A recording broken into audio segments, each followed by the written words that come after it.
Hello दोस्त, मैं Rajeev Ranjan Singh Rajeev class GS research centre पर आपका वेलकम करता हूं। आज मैं बहुत ही इंपॉर्टेंट टॉपिक के ऊपर वीडियो लेकर आया हूं। आप देख सकते हैं यहां पर लिखा है सरकारी नौकरी पर एफआईआर का क्या असर पड़ेगा, झूठी एफआईआर से बचने के तरीके। अगर आप एफआईआर कराने के लिए पुलिस स्टेशन गए हैं और पुलिस स्टेशन में एफआईआर नहीं लिखी जा रही है तो आप क्या करें। तो बहुत इंपॉर्टेंट टॉपिक है, इसको ध्यान से देखेंगे और समझेंगे, और फिर ये टॉपिक देखने के बाद आप बताएंगे कमेंट बॉक्स में कि फिर इसके बाद कौन से वीडियो लेकर आए, उसी पर मैं वीडियो बनाऊंगा।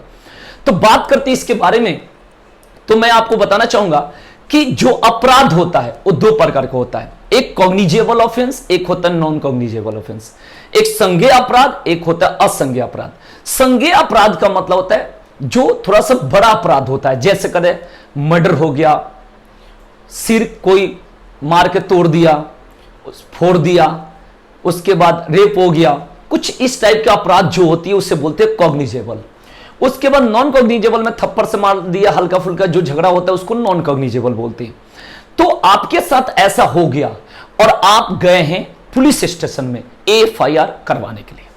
तो सबसे पहले पुलिस स्टेशन में आप एफआईआर करवाने गए हैं और एफआईआर करवाने गए और वहां पर एफआईआर आपका नहीं लिखा गया, मतलब नहीं लिखा जा रहा है, पुलिस वाले नहीं लिख रहे हैं। तो आप क्या कर सकते हैं, यहां पर सबसे पहले ध्यान रखेंगे कि आप इनके पास जा सकते हैं, यानी डीएसपी ऑफिस में।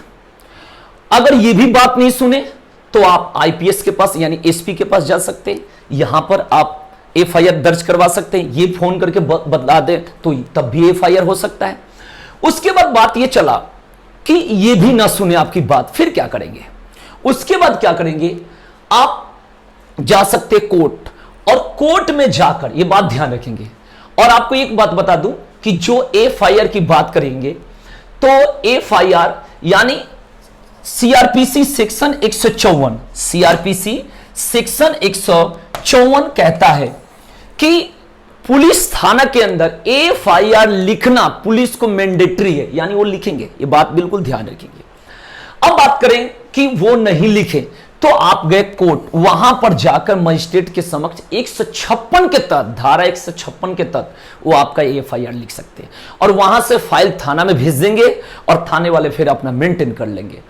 और दूसरी बात, फिर आपको गुस्सा है कि भाई पुलिस के विरुद्ध, क्योंकि पुलिस ने तो हमारी बात ही नहीं मानी है, तो उनके विरुद्ध 166 ए का मुकदमा आप लगा सकते हैं पुलिस के विरुद्ध। ये बात बिल्कुल ध्यान रखेंगे, ठीक है। तो यहां से आपका एफआईआर की बात आपकी क्लियर हो गई। तो यहां से मैंने आपको बताया कि अगर एफआईआर पुलिस थाने में नहीं लिखी जा रही है तो आपको बता देगी कितने रास्ता बता दिए, ठीक है। वैसे आपको बता दूं कि आप आईपीएस के बाद यानी एसपी ऑफिस आप पहुंच जाओ तो एकदम ये छोटे मोटे पोस्ट नहीं होते, ठीक ठाक पोस्ट होता है, तो ये लोग करवा ही देते हैं, कैसे भी ये सुनते हैं, ठीक है ना। अब अब हम लोग बात करते हैं फर्जी एफआईआर, झूठी एफआईआर में क्या करेंगे। जैसे क्या होता है कि आपके पड़ोसी में आसपास कहीं भी झगड़ा लग गया तो वहां पर देख के जलते हैं, जैसे भी आपको फर्जी नामों में फंसा दी जाती है और उसमें एफआईआर हो जाती है। तो बात करेंगे एफआईआर में, इसमें मैंने बताया था कि ये संज्ञेय अपराध में होती है।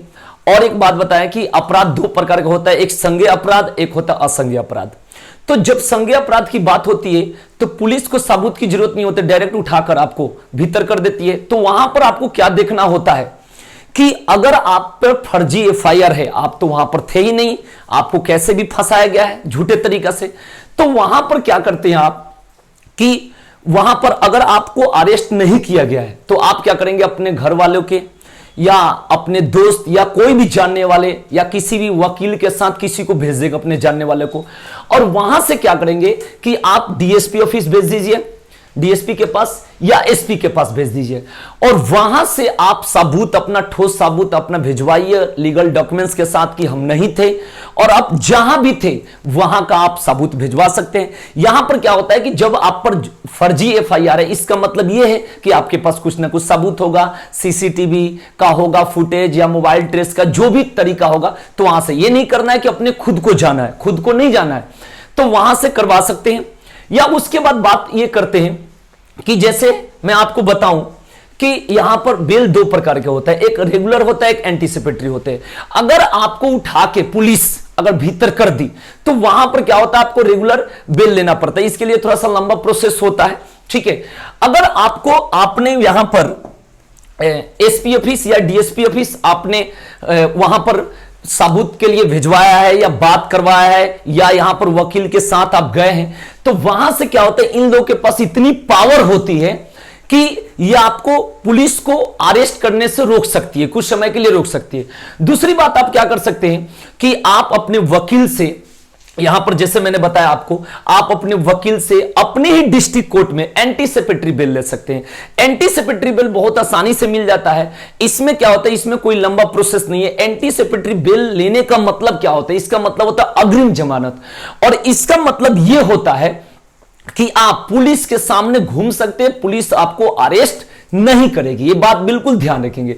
उसके बाद क्या होता है कि एंटीसिपेटरी बेल तो आपको मिल गया, लेकिन यहां पर बात यह होती कि इसका मतलब ये थोड़े हो गया कि आपका नाम कट गया, आप खत्म हो गया आपका केस, ऐसा नहीं है।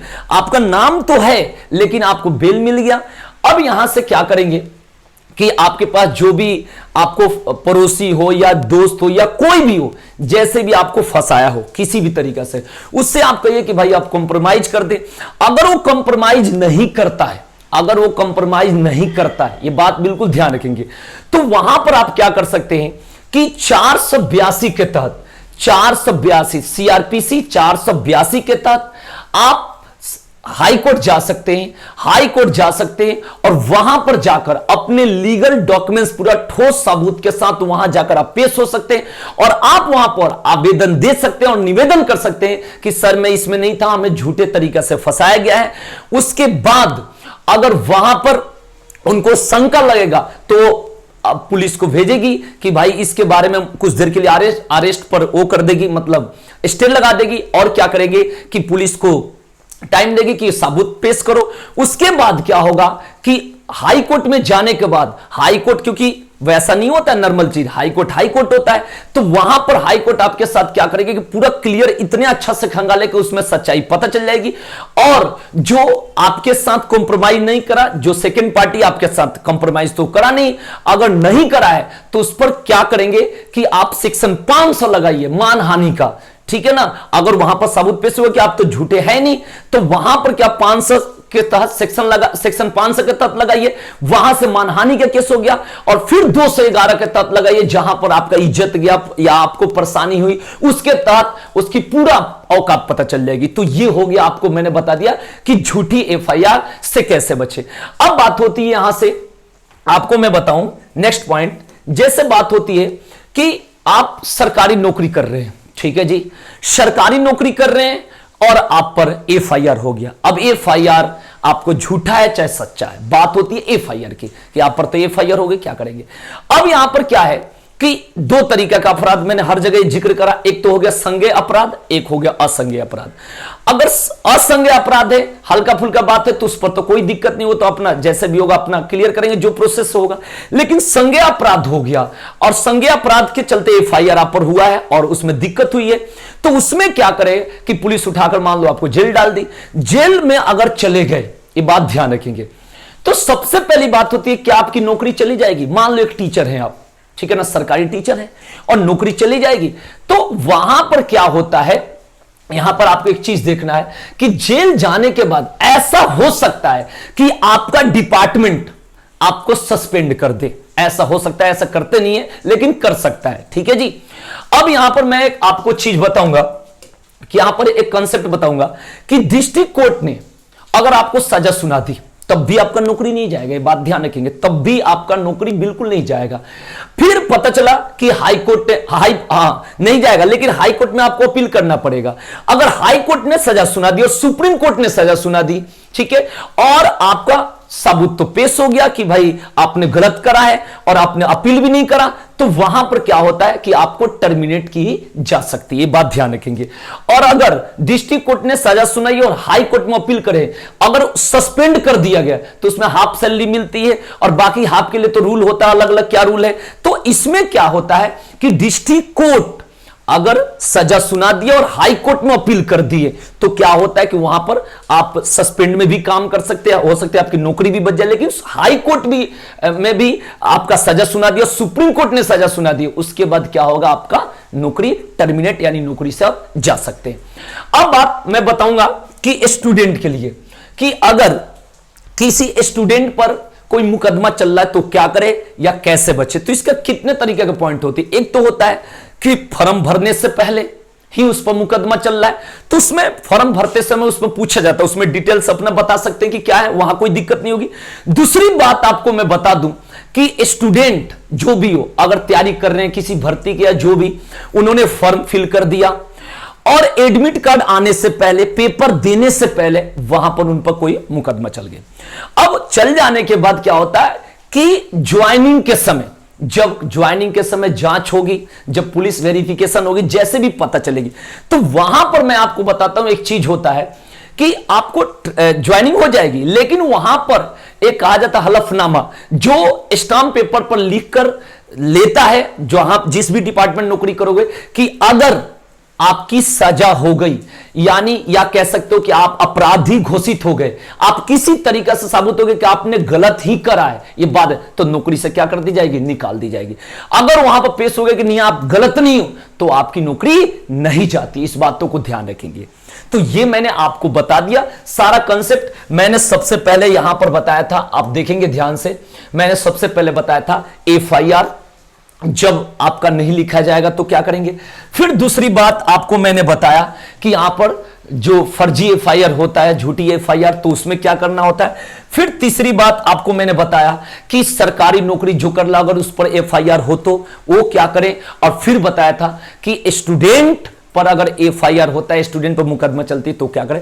तो मैं उम्मीद करता हूं कि ये वीडियो आपको बहुत अच्छी लगी होगी और आगे बताएंगे कि नेक्स्ट क्या चीज का वीडियो बना रहे उस पर मैं बताऊंगा। धन्यवाद, थैंक यू।